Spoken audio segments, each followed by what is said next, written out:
오늘 박지원 의원님께서 법사위에서 질의 중에 그런 얘기를 좀 하겠습니다. 유병헌체 국민이 믿지 못하는 이유 있습니다. 6월 12일 발견된 변사체는 진정 유병헌이 맞는 겁니까? 왜 국민들이 믿지를 못하는 겁니까? 오늘 법사위 현안 보고에서 우리 당 박지원 의원은 마을 주민의 증언이 담긴 녹음 파일을 공개했습니다. 동네 주민의 증언에 따르면 변사체가 발견된 시점은 유병헌 사건이 터지기 이전이라고 합니다. 세월호 이전이라는 의미입니다. 변사체를 발견했다는 6월 12일은 유병헌 사망을 확정짓는 가장 중요한 단서입니다. 검찰은 검경 공조의 요구가 높자 6월 3일 경찰 총괄 태스크포스를 꾸렸습니다. 그리고 6월 12일은 송치제 주변을 총 55회에 걸쳐 경찰 연인원 8,116명을 동원하여 정밀 수색하던 그 정점, 즉 골든타임이었습니다. 그 시점에 변사체를 유병헌으로 연결시키지 못한 이유가 도대체 무엇입니까? 일선 검경의 인지 능력이 문제가 아니라 시점에 근본적인 의문을 제기해야 하는 것 아닙니까?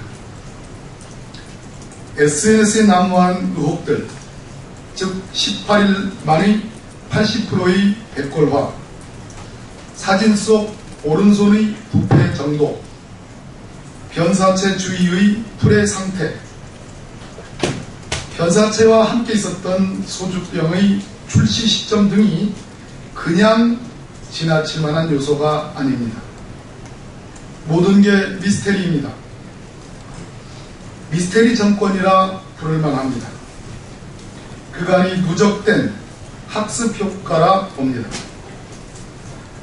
의혹을 한 점 없이 낱낱이 진상 조사해야 하는데, 그래서 실질적인 수사권이 있는 진상조사위원회가 필요한 것입니다. 오늘 최재경 인천지검장이 사의를 표했습니다. 어제는 정순도 전남경찰청장이 유동헌 초동수사 미흡으로 직위 해제되었습니다. 전남경찰청장이 직위 해제, 인천지검장의 사의 표명만으로 끝날 일이 아닙니다. 매번 아랫선부터 치면서 정작 책임 있는 지휘권자의 진심 어린 사과와 사퇴 소식은 들리지 않으면 정권의 책임을 희석시키는 것에 불과합니다. 황교안 법무부 장관, 김진태 검찰총장, 이성한 경찰청장, 누구의 책임도 가볍지 않습니다. 누군가는 이번 사태에 책임을 지고 사퇴해야 되지 않겠습니까?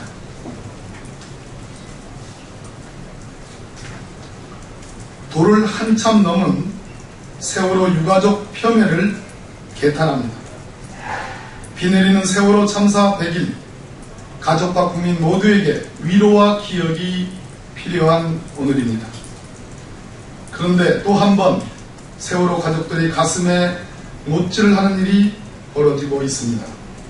세월호 특별법과 관련해서 특별법 유가족 괴담이 SNS와 휴대폰을 통해서 확산되고 있습니다. 누군가 의도적으로 흘리는 것이라 봅니다. 지난 대선 때에는 NLL로, 육사 지방선거에서는 유병헌이 모든 책임의 전부인 것처럼 여론몰이를 했습니다.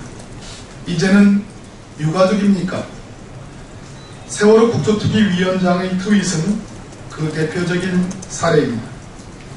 진상규명과 처벌, 재발 방지 그 어느 하나 제대로 되고 있지 못한 상황에서 정부와 여당은 책임 회피와 물타기의 전형을 보여주고 있습니다. 우리 당은 확산되는 특별법 유가족 괴담에 대해 사법 조치도 고려하고 있음을 말씀드립니다. 세월호 참사와 같은 비극이 다시는 일어나지 않도록 하기 위한 첫걸음은 철저한 진상규명이고 특별법은 진상규명을 위한 제도적 장치를 담보해야 합니다. 어제부터 우리 당 박영선 원내대표와 의원님들이 특별법 제정을 위한 유가족 백리 행진을 오늘까지 진행하고 있습니다. 오늘은 반드시 제대로 된 특별법을 통과시켜야 합니다. 그것이 대통령이 흘린 눈물과 약속을 지키는 길이고 희생자들과 가족들에 대한 최소한의 예의임을 지적합니다. 고맙습니다.